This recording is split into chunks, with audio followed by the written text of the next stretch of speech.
Hello students, welcome back to our YouTube channel JRF Station.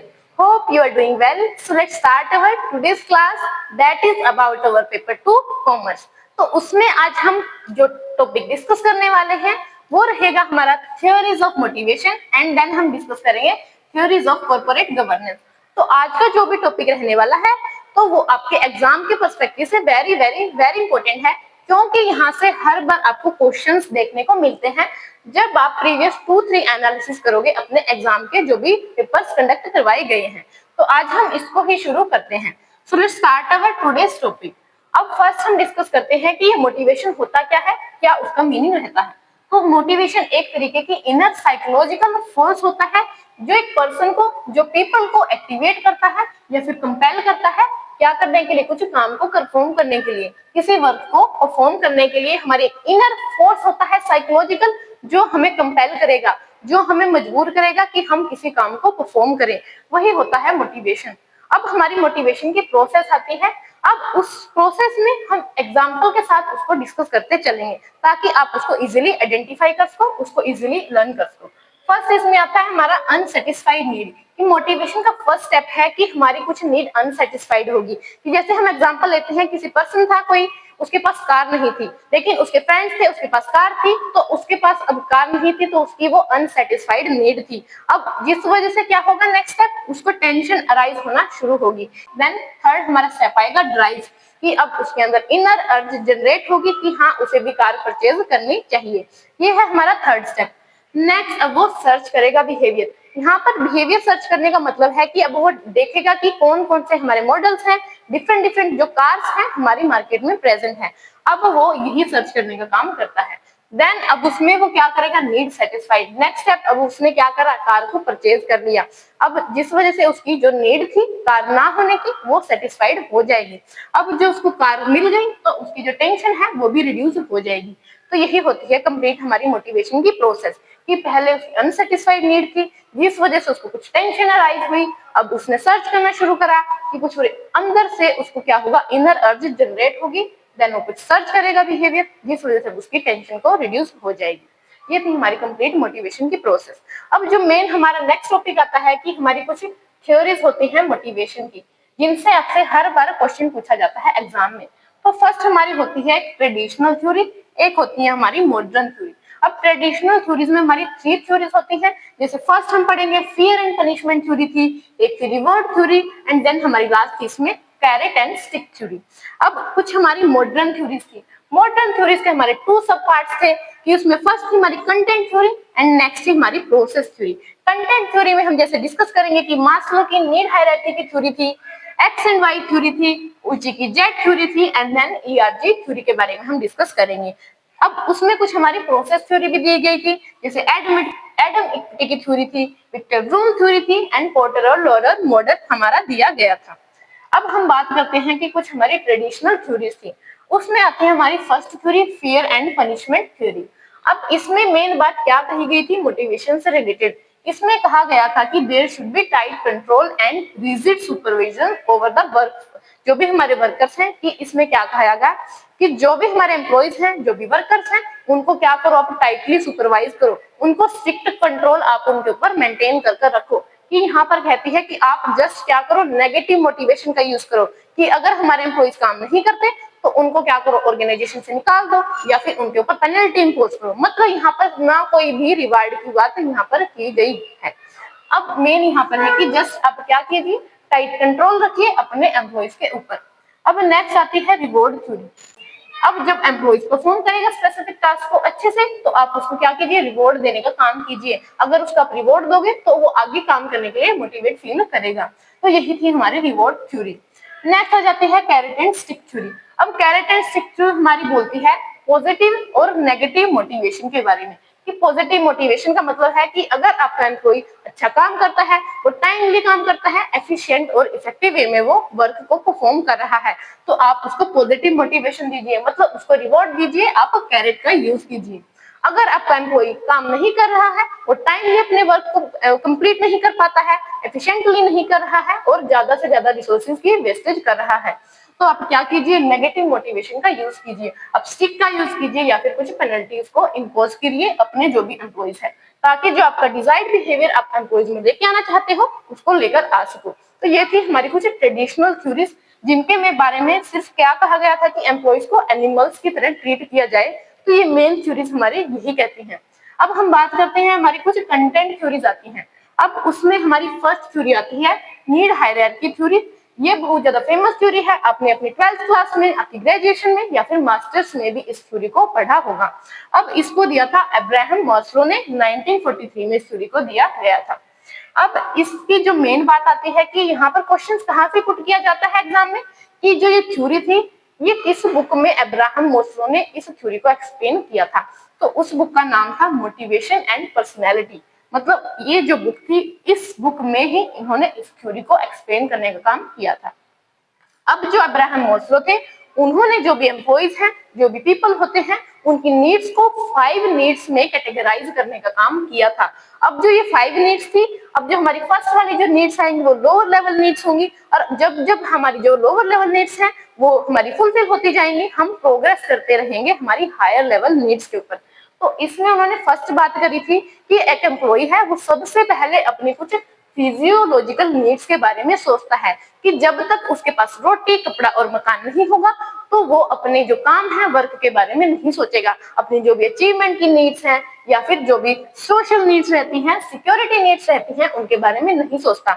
वो सबसे पहले सोचेगा कि उसके पास फूड हो, वाटर हो, स्लीप हो, कि रहने के पास उसके पास मकान हो, खाने को खाना हो और पीने को पानी हो। तो पहले उसकी ये कुछ लोअर लेवल नीड्स रहती हैं। जब उसकी लोअर लेवल नीड्स सेटिस्फाइड हो जाती हैं तो वो मूव करेगा हमारी हायर लेवल नीड्स पर। अब हमारी नेक्स्ट आती है नीड सेफ्टी नीड्स। अब सेफ्टी नीड्स की, अब उसकी जो भी हमारी फिजियोलॉजिकल नीड्स थी वो सेटिस्फाइड हो चुकी हैं, तो अब वो सोचेगा कि हाँ उसकी सिक्योरिटी हो, स्टेबिलिटी हो, मतलब उसकी रिटायरमेंट की प्लानिंग हो, उसका जो भी रिटायरमेंट का लाइवलीहुड रहेगा आगे आने वाले टाइम में, तो उसको भी वो मैनेज कर चले। तो यही होती है हमारी सेफ्टी। यहाँ पर सेफ्टी का मतलब है कि उसको फिजिकल सेफ्टी रहे, इकोनॉमिकल सेफ्टी रहे, या फिर जो मेंटली सेफ्टी रहती है वो भी यहाँ पर रहनी चाहिए। अब नेक्स्ट हो जाती है हमारी बिलोंगिंगनेस की नीड्स। बिलोंगिंगनेस की मतलब क्या है कि उसके भी सोसाइटी में अच्छे रिलेशनशिप हो सबके साथ, उसके भी फ्रेंड्स हो, फैमिली मेंबर्स हो उसके साथ, तो यही है हमारी बिलोंगिंगनेस की नीड्स। अब नेक्स्ट हमारे आते हैं एस्टीम नीड्स। अब जो एस्टीम नीड्स है उनको हम ईगो नीड्स भी बोलते हैं। अब एस्टीम नीड्स क्या कहते हैं कि जो एक एम्प्लॉई है, जब उसकी ये 3 नीड्स सेटिस्फाइड हो जाती हैं, जिन्हें हम लोअर लेवल नीड्स भी बोलते हैं। अब जब ये नीड्स हमारी सेटिस्फाइड हो जाएंगी तो एम्प्लॉय सोचेगा ईगो नीड्स के बारे में, एस्टीम नीड्स के बारे में। अब ये ईगो नीड्स, एस्टीम नीड्स क्या है कि एम्प्लॉय को कुछ क्या हो, सेल्फ रिस्पेक्ट हो, उसको भी ऑर्गेनाइजेशन में रिकॉग्नाइज करा जाए। तो यही होती है हमारी एस्टीम नीड्स। नेक्स्ट हो जाती है हमारी सेल्फ एक्चुअलाइजेशन नीड्स, कि एक एम्प्लॉय जिस भी काम में वो परफॉर्म करता है वो उस काम में क्या हो, एक्सपर्ट हो। मतलब कोई डांसर है कि वो क्या करे, उस काम में वो पोटेंशियल जितना ज्यादा गेन कर सकता है वो उसको गेन करना चाहता है। कि यहाँ पर अचीविंग पर्सनल पोटेंशियल, कि जिस काम में आपकी हॉबी है, जो अभी आप काम करने में खुशी महसूस करते हो, तो आप उसको क्या करो, अचीव करने का काम करो, एक्सपर्टाइज आपको उस काम में आ जाए। अब जो मेन बात आती है कि ये जो हमारी नीड जो थ्योरी थी, हायरार्की नीड थ्योरी, अब उसको हम सेटिस्फेक्शन प्रोग्रेशन प्रोसेस भी बोलते हैं। ऐसा क्यों है?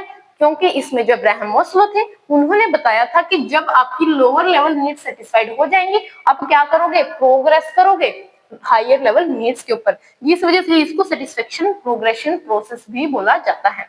नेक्स्ट हम बात करते हैं हमारी सेकंड जो हमारी कंटेंट थ्योरी थी, जो थी थ्योरी एक्स एंड वाई, जिसको दिया था डगलस मैकग्रेगोर ने इस थ्योरी को एक्सप्लेन करा था। अब ये थ्योरी क्या करती है, जो हमारे एम्प्लॉइज है उसको 2 सेक्शंस में डिवाइड कर देती है। एक बोलती है एक्स जो हमारे टाइप के एम्प्लॉइज होते हैं, एक होते हैं हमारे वाई टाइप के एम्प्लॉइज। अब जो एक्स टाइप के एम्प्लॉइज होते हैं वो क्या कहते हैं, ये कि लेस एम्बिशियस होते हैं, कि उनके कुछ अपने गोल्स नहीं होते, उनके कुछ भी ऑब्जेक्टिव नहीं होते हैं, वो काम को करना पसंद नहीं करते, वो डिसलाइक करते हैं वर्क को, and don't want any responsibility, कि उन्हें कोई भी रिस्पॉन्सिबिलिटी को लेना पसंद नहीं होता। तो ये बताते हैं कि कुछ हमारे एक्स टाइप के एम्प्लॉइज होते हैं। अब कहते हैं कुछ हमारे वाई टाइप के एम्प्लॉइज होते हैं। अब वाई टाइप के एम्प्लॉइज बताते हैं कि वो एम्बिशियस होते हैं, उनके कुछ अपने गोल्स होते हैं, उनके ऑब्जेक्टिव्स होते हैं, वो काम को करना पसंद करते हैं, वो रिस्पॉन्सिबिलिटी को लेना पसंद करते हैं।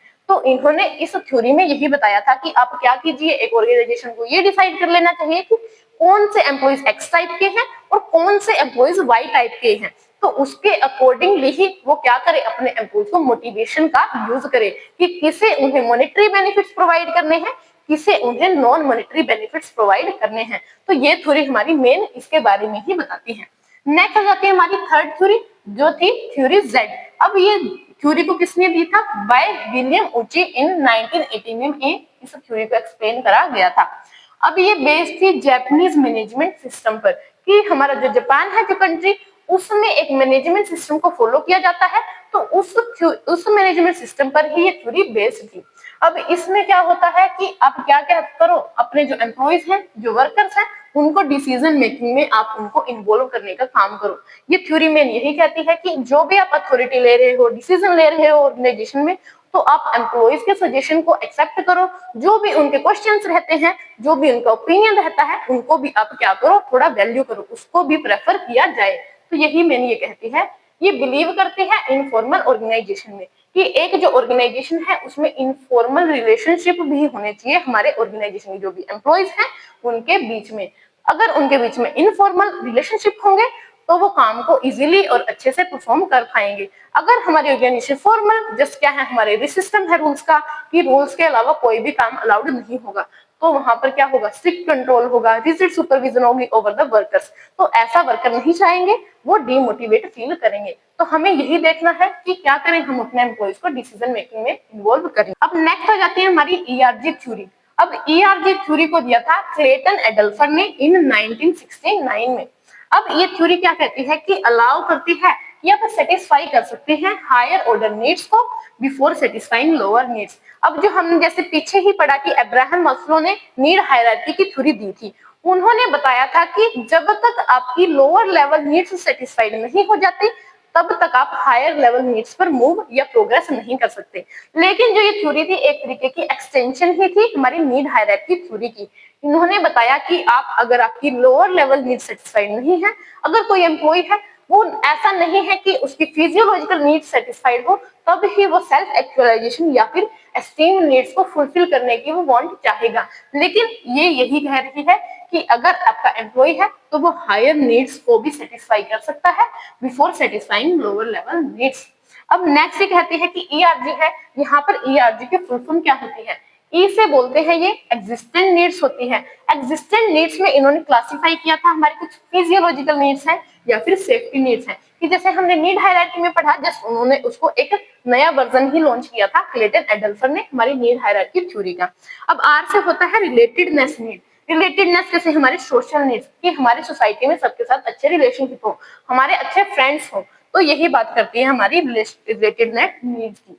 नेक्स्ट हो जाती है ग्रोथ नीड्स। अब ग्रोथ नीड्स में हमारी हायर लेवल नीड्स होती है, जैसे एस्टीम नीड्स हैं या फिर सेल्फ एक्चुअलाइजेशन नीड्स हैं। अब हमने इनको अच्छे से समझा था कि एस्टीम नीड्स क्या होती है and then self actualisation need होती क्या है। अब नेक्स्ट आ जाती है कि ये जो हमारी थ्योरी है वो किस प्रिंसिपल काम करती है, कि एक हमारा प्रिंसिपल होता है फ्रस्ट्रेशन रिग्रेशन प्रिंसिपल। तो ये थ्योरी मेन इसकी ही बात करती है। इसका मतलब ये है कि एक एम्प्लॉय है, वो लोअर लेवल नीड को सेटिस्फाई करने की बजाय वो हायर लेवल नीड्स को सेटिस्फाई भी कर सकता है उनसे पहले। तो यही बात करती है फ्रस्ट्रेशन रिग्रेशन प्रिंसिपल के बारे में। अब नेक्स्ट हम बात करते हैं हमारी जो फिफ्थ थ्योरी आती है, ये थी मैकिलन की अचीवमेंट थ्योरी, या फिर इसे थ्री नीड्स थ्योरी भी बोला जाता है, या फिर learn needs theory, acquired needs theory भी इसे बोला जाता है। अब इसको दिया था डेविड मैकिलन ने इन 1961 में। अब मेन ये क्या कहते हैं कि ये एक्सप्लेन करते हैं कि जो इंडिविजुअल है वो मोटिवेट होता है बाय द थ्री नीड्स, कि एक इंडिविजुअल की थ्री नीड्स होती हैं, जब वो सेटिस्फाइड नहीं होती तो उनको सेटिस्फाई करने के लिए वो मोटिवेट होता है कि वो नीड को क्या करे, उस नीड को वो सेटिस्फाई करे। अब इसमें हमारी कुछ थ्री नीड्स के बारे में बात की गई थी। फर्स्ट थी हमारी अचीवमेंट नीड, एंड नेक्स्ट हमारी एफिलिएशन थी, and then power needs. Achievement need की एम्प्लॉय है अपना जो भी उसके गोल्स हैं, जो भी उसका एम रहता है, वो उसको अचीव करना चाहता है, तो उसको ही अचीव करने के लिए वो मोटिवेटेड फील करेगा जब उसको क्या होगी, एक नीड अराइज होगी अचीवमेंट की। नेक्स्ट हो जाती है हमारी एफिलिएशन, कि हमारा क्या करें, हम दूसरों से एफिलिएट हों, हमारे अच्छे रिलेशनशिप हो, हमारे फ्रेंडशिप हो, हमारी जो ऑर्गेनाइजेशन है उसमें हमारे इनफॉर्मल रिलेशनशिप हो। नेक्स्ट आ जाती है पावर नीड्स। अब एम्प्लॉय चाहेगा कि उसके पास भी कुछ क्या हो, कुछ डिसीजन मेकिंग अथॉरिटी हो, उसके पास भी पावर हो कि वो कुछ डिसीजंस ऑर्गेनाइजेशन में ले सके। तो ये तीन नीड्स के बारे में बात की थी मैकलेलैंड ने। तो यही थी हमारी थ्री नीड्स थ्योरी। अब नेक्स्ट आ जाते हैं हमारे हेजबर्ग की टू फैक्टर थ्योरी। अब इसको दिया था फ्रेडरिक हेजबर्ग ने। कब दिया था? 1959 में उन्होंने इस थ्योरी को एक्सप्लेन करा था। अब ये मेन बात करती है टू फैक्टर्स के बारे में। एक बताया इसने कि मेंटेनेंस फैक्टर होते हैं जिन्हें हम हाइजीन फैक्टर भी बोलते हैं या फिर डिससैटिस्फायर फैक्टर भी बोलते हैं। एक इन्होंने सेकंड बात करी कि कुछ हमारे मोटिवेशनल फैक्टर होते हैं या फिर जिन्हें हम सेटिस्फायर के नाम से भी जानते हैं। अब इन्होंने बताया कि कौन से फैक्टर होते हैं कि जो डिससैटिस्फायर भी बोलते हैं हम इन्हें या फिर हाइजीन फैक्टर भी बोलते हैं, कि ऐसे फैक्टर जो एम्प्लॉय को मोटिवेट नहीं करते लेकिन क्या कर देते हैं, डिससैटिस्फैक्शन कॉज कर देते हैं जब वो प्रेजेंट नहीं होते ऑर्गेनाइजेशन के अंदर। कहने का मतलब ये है कि ये जो जो हम फैक्टर्स की बात करेंगे अगर किसी ऑर्गेनाइजेशन में नहीं है तो हमारा एम्प्लॉय डिससैटिस्फाइड हो जाएगा, लेकिन अगर प्रेजेंट है तो उससे सेटिस्फाइड नहीं होगा। तो इन्होंने मेन यही बात की थी कि वो कौन कौन से फैक्टर्स हैं, जैसे सैलरी है, वर्किंग एनवायरनमेंट है या फिर स्टेटस है उनका, या सेफ्टी या फिर हमारी जॉब सिक्योरिटी है। तो इन फैक्टर्स के बारे में ही बात की थी जिन्हें हम बोलते हैं मेंटेनेंस या फिर हाइजीन फैक्टर। नेक्स्ट आ जाती है हमारी मोटिवेशनल या फिर सेटिस्फायर जो हमारे फैक्टर्स हैं। अब इसमें इन्होंने बताया था कि ये ऐसे फैक्टर्स हैं जो एक एम्प्लॉय को मोटिवेट करते हैं और उसको सेटिस्फाइड करने का काम भी करते हैं। कि जैसे अचीवमेंट है कि अगर एक एम्प्लॉय की अचीवमेंट नीड्स है वो सेटिस्फाई होंगी तो वो क्या होगा, ज्यादा से ज्यादा मोटिवेट फील करेगा। कुछ हमारी रिकॉग्निशन की नीड होती है कि अगर आप एम्प्लॉयज के लिए कुछ रिकॉग्निशन के प्रोग्राम चलाओगे तो हमारे एम्प्लॉयज मोटिवेट फील करेंगे। कुछ एडवांसमेंट कर दीजिए उनके लिए या फिर उनके लिए क्या कीजिए, आप ग्रोथ अपॉर्चुनिटीज को एंश्योर करने का काम कीजिए एक ऑर्गेनाइजेशन में। तो यही थी हमारी हेजबर्ग की टू फैक्टर थ्योरी की जो भी नीड्स थी। अब हम बात करते हैं कुछ हमारी आ जाती है प्रोसेस थ्योरी। अब जो एडम इक्टे की थ्योरी थी वो दी थी जे स्टेकी एडम ने इन 1965 में।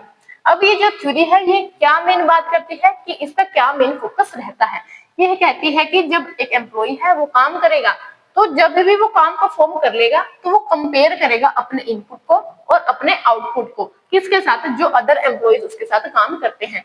अब जब वो कंपेयर करेगा तो उसको एक फीलिंग अराइज होगी किस चीज की, एक अंडर रिवार्डेड की या फिर ओवर रिवार्डेड की। अंडर रिवार्डेड या फिर ओवर रिवार्डेड का मतलब है कि एक एम्प्लॉय जब काम करेगा कि उसे उस एम्प्लॉयज की तरह ट्रीट नहीं किया गया तो उसे वो क्या होगी, फीलिंग अंडर रिवॉर्डेड की अराइज। अब जब उसे ज्यादा रिवॉर्ड दिया गया तो ओवर रिवॉर्डेड की उसे फीलिंग अराइज होगी। अब उसे अंडर रिवॉर्डेड होगा या फिर ओवर रिवॉर्डेड होगा तो एक उसे अनदर फीलिंग अराइज होगी जो होगी इनइक्विटी की। इनइक्विटी मतलब उसके दिमाग में टेंशन अराइज होगी कि हाँ कि मैंने काम तो इतना परफॉर्म करा था लेकिन मुझे मिला इतना नहीं, और या फिर मैंने काम इतना किया था लेकिन मुझे उससे ज्यादा रिवॉर्ड दिया गया, तो जिस वजह से मेरे अंदर एक इनइक्विटी की फीलिंग अराइज होगी। अब एम्प्लॉय क्या करेगा, उस इनइक्विटी को दूर करने के लिए हमारे जो भी इनपुट आउटपुट है उसके बीच में बैलेंस लाने के लिए वो मोटिवेट हो जाएगा दोबारा काम को अच्छे से परफॉर्म करने के लिए। कि अब क्या करे, वो इक्विटी लेके आए between the efforts and reward, कि उसने इतने एफर्ट्स करे थे और इतने उसे रिवॉर्ड मिले, तो उनके बीच में एक बैलेंस लाने की वो कोशिश करेगा जिस वजह से ही वो मोटिवेट यहाँ पर हो जाएगा। अब इसकी प्रोसेस होती है एडम इक्विटी थ्योरी की। इसमें फर्स्ट आती है कि एम्प्लॉय काम करेगा, कुछ इनपुट देगा, वो एफर्ट्स करेगा। अब कुछ एफर्ट्स करेगा तो हमारी कुछ परफॉर्मेंस निकल के आएगी जिसे हम बोलेंगे आउटपुट। अब नेक्स्ट हमारा होगा कि अब वो इनपुट को आउटपुट के साथ कंपेयर करेगा, कि कंपेयर में चेक करेगा कि वो अंडर रिवार्डेड हुआ या फिर ओवर रिवार्डेड हुआ। नेक्स्ट वो कंक्लूजन ड्रॉ करेगा। अब यही कंक्लूजन होगी कि उसके अंदर इनइक्विटी अराइज होगी। अब वो दोबारा उस इनइक्विटी को इक्विटी में कन्वर्ट करने के लिए रीएस्टेब्लिश करेगा इक्विटी, मतलब अब वो मोटिवेट हो जाएगा दोबारा ताकि जो भी एफर्ट्स हैं या फिर रिवॉर्ड्स हैं उनके बीच में बैलेंस क्रिएट हो जाए। अब नेक्स्ट आ जाती है हमारी विक्टर ब्रूम की एक्सपेक्टेंसी थ्योरी। अब इसको दिया था विक्टर ब्रूम ने ही 1964 में। अब ये मेन बात कहती है कि जो हमारा फोर्स है, फोर्स को इन्होंने बताया था कि मोटिवेशन है वो इक्वल टू होता है वैलेंस इनटू में इंस्ट्रूमेंटैलिटी इनटू में एक्सपेक्टेंसी। अब इसको याद करने की एक ट्रिक है कि हम कैसे इस फोर्स को, मोटिवेशन को याद रख सकते हैं कि ये इन तीन जो हमारे वर्ड्स है उसके इक्वल होता है। ये तो बी से याद कर लीजिए, वैलेंस होता है, आई से इंस्ट्रूमेंटैलिटी होता है एंड देन ई से एक्सपेक्टेंसी होता है। अब इसमें हम चेक करते हैं कि ये वैलेंस क्या होता है या फिर जो हमारे थ्री पार्ट्स हैं उनको क्या क्या कहा जाता है। अब वैलेंस होता है कि हमारी एक एम्प्लॉय है उसकी क्या स्ट्रेंथ है, एक इंडिविजुअल की strength, preference for an outcome की एक इंडिविजुअल अपने आउटकम को कितनी प्रेफर करेगा, कि उसके पास उसको बिलीव करने की कितनी स्ट्रेंथ है। नेक्स्ट हो जाता है इंस्ट्रूमेंटेलिटी, कि उसमें ये बिलीव करता है कि अगर आप अच्छा परफॉर्म करोगे तो आपकी जो भी डिजायर्ड आउटकम है वो उसको आप अचीव कर पाओगे। तो यही होती है हमारी इंस्ट्रूमेंटेलिटी। नेक्स्ट हो जाता है एक्सपेक्टेंसी। एक्सपेक्टेंसी का मतलब है कि प्रोबेबिलिटी कि एक पर्टिकुलर जो एक्शन है will lead to a desired outcome, कि अगर हम ऐसा काम करेंगे तो हमें डिजायर्ड आउटकम मिलेगी, तो उसकी ही होती है एक तरीके की ये प्रोबेबिलिटी, जिसे हम बोलते हैं एक्सपेक्टेंसी। तो यही थी हमारी विक्टर ब्रूम की एक्सपेक्टेंसी थ्योरी। नेक्स्ट हम बात करते हैं, हमारी थर्ड आ जाती है जो प्रोसेस थ्योरी की लास्ट थ्योरी है। अब ये होता है हमारा पोर्टर या फिर लोअर मॉडल थ्योरी भी बोलते हैं इसे, या फिर परफॉर्मेंस सेटिस्फेक्शन थ्योरी भी इसे बोला जाता है। अब मेन बात आती है कि ये किस चीज के बारे में बताती है, कि क्या इसका मेन फोकस रहता है। ये बताती है relationship between job attitude and job performance, कि जो हमारी जॉब एटीट्यूड रहेगा, कि एक एम्प्लॉय किस एटीट्यूड के साथ जॉब को परफॉर्म करेगा, एंड देन जॉब परफॉर्मेंस की किस तरीके से अब हमारी जॉब परफॉर्म होगी, तो उसके बीच में ही ये रिलेशनशिप को एक्सप्लेन करने का काम करती है। अब ये कुछ हमारे 3 एलिमेंट्स के बारे में बात करती है, कि जैसे फर्स्ट हमारा था एफर्ट के बारे में इसने बात की, एंड देन परफॉर्मेंस के बारे में, एंड देन सेटिस्फेक्शन। ये हमारे कुछ 3 एलिमेंट्स थे, उनके बारे में ही ये थ्योरी बात करती है, कि अगर हम अच्छा एफर्ट डालेंगे तो हमें अच्छी परफॉर्मेंस भी अचीव होगी, एंड देन हमारी अब हम क्या होंगे, सेटिस्फाइड भी हो जाएंगे। अब हम बात करते हैं हमारी कॉर्पोरेट गवर्नेंस के बारे में। ये जो कॉर्पोरेट गवर्नेंस का टॉपिक है ये वेरी इंपॉर्टेंट है आपके एग्जाम के पर्सपेक्टिव से, तो आपको इनकी जो थ्योरीज है और ये कॉर्पोरेट गवर्नेंस क्या होता है उसको भी समझना जरूरी है। अब हम बात करते हैं कि कॉर्पोरेट गवर्नेंस होता क्या है। तो फ्रेमवर्क और system of rules, practices and processes used to manage and control a company, कि कुछ हम फ्रेमवर्क यूज करते हैं या फिर सिस्टम किसका, रूल्स का, प्रैक्टिसेस का, या फिर हम क्या यूज कर रहे हैं यहाँ पर प्रोसेस, ताकि हम एक ऑर्गेनाइजेशन है या एक कंपनी है उसको मैनेज कर सके और कंट्रोल कर सके। अब मेन इसमें बात आती है बीओडी। बीओडी का मतलब है बोर्ड ऑफ डायरेक्टर, कि वो प्राइमरी फोर्स होता है जो इम्पैक्ट करता है कॉर्पोरेट गवर्नेंस को। तो अब नेक्स्ट हम बात करेंगे कि 4 पिलर्स कौन से होते हैं कॉर्पोरेट गवर्नेंस के, जो वेरी इंपॉर्टेंट है, कई बार आपसे इनसे भी रिलेटेड क्वेश्चन पूछ लिया जाता है। तो फर्स्ट इसमें बात करते हैं अकाउंटेबिलिटी, जो हमारे एम्प्लॉइज हैं वो आंसरेबल हों, जो भी हमारी ऑर्गेनाइजेशन है उसकी जो मैनेजमेंट काम करती है उसके प्रति जो भी वो टास्क उनको परफॉर्म करने दिए गए थे उनके प्रति उन्हें आंसरेबल भी होना चाहिए। नेक्स्ट आती है हमारी रिस्पॉन्सिबिलिटी, कि उनको कुछ ऑब्लिगेशन भी दी गई हैं जिनको वो टाइमली परफॉर्म करें। तो ये हमारे कुछ इसके 4 पिलर्स हैं। थर्ड हमारी है ट्रांसपेरेंसी, कि हमारे जो भी काम परफॉर्म हो रहे हैं उनमें बिल्कुल ट्रांसपेरेंसी रहनी चाहिए, कोई भी करप्शन है या फिर जो इलीगल प्रैक्टिसेस है वो कंडक्ट नहीं होनी चाहिए। नेक्स्ट आ जाता है फेयरनेस, कि हमारी जो भी एक्टिविटीज है वो फेयरली कंडक्ट कराई जा रही है विद ऑनेस्टी, इंटीग्रिटी। तो ये 4 पिलर्स होते हैं हमारे कॉर्पोरेट गवर्नेंस के। नेक्स्ट आ जाती है हमारी कुछ थ्योरीज होती हैं कॉर्पोरेट गवर्नेंस की। अब इसमें फर्स्ट थ्योरी आती है एजेंसी थ्योरी, या फिर इसे शेयर होल्डर थ्योरी भी बोला जाता है। अब इसको दिया था बाय जेनसन एंड मैकलिन ने 1976 में। अब ये फोकस करती है कि किसके ऊपर, रिलेशनशिप बिटवीन द ओनर्स, जिसे हम शेयर होल्डर भी बोलते हैं, एंड देयर एजेंट। एजेंट कौन होते हैं, बोर्ड ऑफ डायरेक्टर या फिर एग्जीक्यूटिव, जो भी उनके बिहाफ पे एक ऑर्गेनाइजेशन के लिए काम करते हैं। तो उनके बीच के क्या रिलेशनशिप रहेगा, जो हमारे ओनर्स हैं, शेयर होल्डर हैं, और जो हमारे बोर्ड ऑफ डायरेक्टर रहते हैं, कि उनके बीच के हम रिलेशनशिप को ही ये फोकस करने का काम करती है।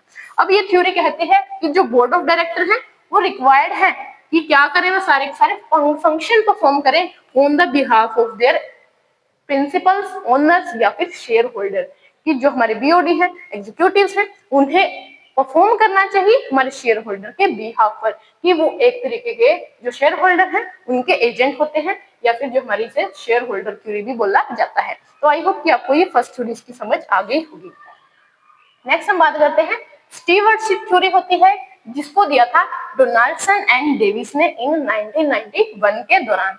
अब ये थ्योरी क्या कहती है, ये एक्सप्लेन करती है कि जो मैनेजर हैं वो स्टीवर्ड्स हैं of the company and will naturally act in its best interest, कि जो मैनेजर है वो स्टीवर्ड होते हैं। अब ये स्टीवर्ड क्या होता है, स्टीवर्ड का मतलब है कि ऐसा पर्सन जो लुक आफ्टर करता है प्रॉपर्टी ऑफ अदर पीपल, कि एक पर्सन किसी दूसरे पर्सन की, कुछ दूसरे पीपल की क्या कर रहा है, प्रॉपर्टी की देखभाल कर रहा है, उसे ही हम बोलते हैं स्टीवर्ड, की एज अ ट्रस्टी वो उनका काम कर रहा है। तो यही होता है कि अब मेन कहती है कि जो हमारे मैनेजर हैं वो स्टीवर्ड है, किसके, कंपनी के, कि मतलब कंपनी की वो देखभाल करें और नेचुरली उसके बेस्ट इंटरेस्ट के लिए वो काम करें। तो यही मेन ये थ्योरी कहती है। अब ये फोकस करती है किसके ऊपर, ट्रस्ट के ऊपर, की जो मैनेजर है और कंपनी है उसके बीच में एक प्रॉपर ट्रस्ट होना चाहिए, लॉन्ग टर्म विजन उनका होना चाहिए, एंड एथिकल लीडरशिप को वो फॉलो कर ही काम करें। वो इनएथिकल प्रैक्टिसेस हैं या फिर जो इलीगल प्रैक्टिसेस हैं उनको परफॉर्म ना करें, उनको फॉलो ना करें। तो यही मेन कहती है ये थ्योरी। नेक्स्ट हो जाती है हमारी स्टेक होल्डर थ्योरी, जिसे दिया था फ्रीमैन ने इन 1984। स्टेक होल्डर थ्योरी का मतलब है कि एक जो कंपनी है उसे सारे के सारे स्टेक होल्डर को कंसीडर कर चलना चाहिए। ऐसा नहीं कि उसे सिर्फ शेयर होल्डर्स की जो भी बेनिफिट्स हैं उनके लिए ही काम करना चाहिए। ये थ्योरी कहती है कि जो भी हमारे स्टेक होल्डर्स होते हैं, जैसे कस्टमर्स हैं या फिर जो हमारी सोसाइटी के जो भी रिलेशनशिप होते हैं हमारे उनके साथ, कि जो भी हमारे वेंडर्स हैं या फिर जहां से भी हम, हमारी कंपनी जिनके साथ भी काम करती है, तो हम उनके साथ क्या करें, अच्छे रिलेशनशिप को मेंटेन रखें और सारे स्टेक होल्डर्स के हमें क्या करना चाहिए, इंटरेस्ट को कंसीडर कर चलना चाहिए, या फिर नॉट जस्ट शेयर होल्डर के इंटरेस्ट को। अब नेक्स्ट आ जाती है हमारी resource dependence theory. Resource dependence theory को दिया था बाय पेफर एंड स्लैंकिक ने 1978 में। अब ये थ्योरी कहती है कि जो बोर्ड ऑफ डायरेक्टर है उन्हें प्रोवाइड करनी चाहिए access to all the needed resources to the business organisation, कि अब बोर्ड ऑफ डायरेक्टर ही तो हमारी कंपनी को मैनेज कर रही है, तो जो भी रिसोर्सेज होने वाले हैं उनकी एक्सेस प्रोवाइड करनी चाहिए उन्हें एक बिजनेस ऑर्गेनाइजेशन को। तो यही ये मेन थ्योरी बात करती है। नेक्स्ट हमारी आ जाती है ट्रांजैक्शन थ्योरी, या फिर हम इसे ट्रांजैक्शन कॉस्ट थ्योरी भी बोलते हैं। इसको दिया था बाय कोल्से 1937 में, एंड देन दोबारा इसको एक्सप्लेन किया था विलियमसन ने 1975 में। अब ये क्या एक्सप्लेन करती है कि एक ऑर्गेनाइजेशन है, अगर उसको जो कॉस्ट है मार्केट में ट्रांजैक्शन करने की, अगर वो हाई पड़ रही है, कि अब वो कोई ट्रांजैक्शन कर रही थी मार्केट में तो उसकी जो कॉस्ट थी ट्रांजैक्शन करने की वो हाई थी मार्केट में, तो अब क्या करे कंपनी, वो उस जो भी ट्रांजैक्शन कर रही थी वो खुद से परफॉर्म करे, ना कि उस मार्केट में जाकर उसको ट्रांजैक्शन को परफॉर्म करे, कि अब उसे कॉस्ट को रिड्यूस करने का काम करना है, ज्यादा से ज्यादा क्या करे, अपनी जो कॉस्ट है उसको वो कम कर सके, कि अब वो क्या करे, ऑर्गेनाइजेशन कंडक्ट करे उस ट्रांजैक्शन को इटसेल्फ। अब नेक्स्ट बात करती है, सजेस्ट करती है कि जो कॉर्पोरेट गवर्नेंस है should minimise this transaction cost to improve efficiency, कि जो हमारी कॉर्पोरेट गवर्नेंस है, कि जो हमारा सिस्टम ऑफ रूल्स है, प्रैक्टिसेस है या प्रोसेसेस है, तो वो क्या करें, हम उसका यूज कर जो हमारी कॉस्ट रहने वाली है उसको हम रिड्यूस करें, ताकि जो हमारी एफिशिएंसी है हम उसको इम्प्रूव करने का काम कर सकें, हमारे जो काम है उसको इफेक्टिवली परफॉर्म कर सकें। तो यही कहती है हमारी ट्रांजैक्शन कॉस्ट थ्योरी। नेक्स्ट हो जाती है हमारी लेजिटिमेसी थ्योरी। इसको दिया था डोलिंग एंड पेपर 1975 में। अब ये थ्योरी मेन क्या कहती है कि कंपनीज मस्ट अर्न लेजिटिमेसी या फिर sincerity in the eyes of society to maintain their right to operate, कि एक कंपनी को अगर सोसाइटी में काम करना है तो वो क्या करे, सिंसेरिटी को फॉलो करे, लेजिटिमेसी को मतलब वो लीगल चीजें, जो भी इलीगल चीजें हैं उनसे दूर रहे, अनएथिकल प्रैक्टिसेस है उनसे वो दूर रहे, वो क्या करे, लेजिटिमेसी को बनाए रखे अगर उसे सोसाइटी में ऑपरेट करना है। तो यही कहती है हमारी ये लेजिटिमेसी थ्योरी। अब ये कहती है कि जो बिजनेस है उसे एक्ट करना चाहिए सोशली रिस्पॉन्सिबल वे में, कि जो हमारी सोसाइटी एक्सेप्ट करे, ऐसा नहीं कि हम इस वे में एक्ट कर रहे हैं जो हमारी सोसाइटी एक्सेप्ट ही नहीं करेगी, उसको रिजेक्ट करेगी, कि जो हमारी सोसाइटी के लिए बेनिफिशियल नहीं होगा। तो अब यही कहेगी मेन कि आप सोशली जो रिस्पॉन्सिबल बिहेवियर है उसको कीजिए, ताकि आप पब्लिक के ट्रस्ट को गेन कर सके और उसके एक्सेप्टेंस को गेन कर सके। तो यही हमारी लेजिटिमेसी थ्योरी मेन बात करती है। सो आई होप स्टूडेंट्स कि आज का जो हमारा टॉपिक था मोटिवेशन क्या होता है, उसकी थ्योरीज क्या होती हैं, देन हमने पढ़ा कॉर्पोरेट गवर्नेंस के बारे में और उसकी थ्योरीज के बारे में।